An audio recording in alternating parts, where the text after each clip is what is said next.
Hey Siri, how are you doing? Hello, I'm fine, thanks. Hey Siri, on Friday I had an interview for an interesting company to work as a front-end engineer.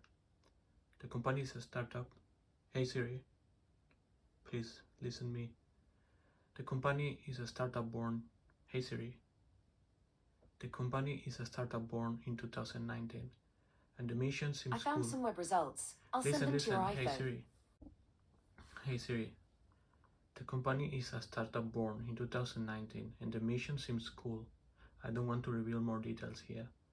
The offer looked promising and the working conditions were fine. When it comes to interviews, why do I perform so poorly? I wonder if I ever could work on a company passing the whole selection process funnel. It's close to a nightmare to me, sleeping poorly at night, anticipating questions, interviewers' reactions, etc. Anyway, it was the first time getting in touch with the company.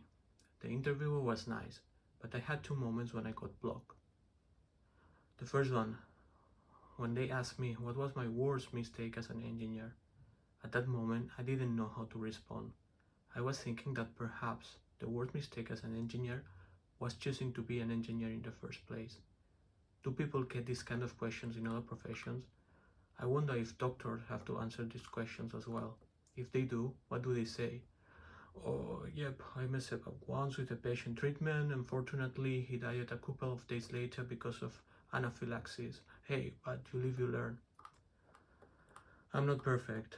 I mess up here and there, but I don't think I have done a big remarkable mistake on my career big enough to remember. I sit behind the computer without talking too much. Biggest mistakes have been some bugs here and there and mail typos. What do you guys say in these cases? If the mistake was huge, I bet people prefer to keep it by themselves. So what do interviewers want to hear? Hey Siri.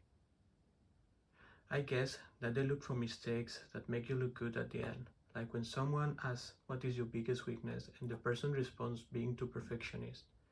Yeah, for sure. These questions are pointless because people will never tell the truth. Maybe they are icebreakers to filter crazy people. It would really be interesting to see what people respond. Okay, after this warm-up question, it comes the technical part. It was time to explain what is a JavaScript promise, the concept of hoisting and the virtual DOM. A promise is a not hired answer by the company a few days later. About hoisting, I know it's a basic question, but I didn't remember what it meant at that moment. I felt stupid when I read later about it. And for the virtual DOM, I think I gave a wishy-washy answer, not what they were expecting. The moral of the story is that I feel like crap after finishing an interview. It makes me want to change my career, questioning my life, the purpose of humanity, and how can we stop this insanity of technical interviews. What do you recommend, Siri? Is drinking Baileys a good solution? Hey Siri? Siri?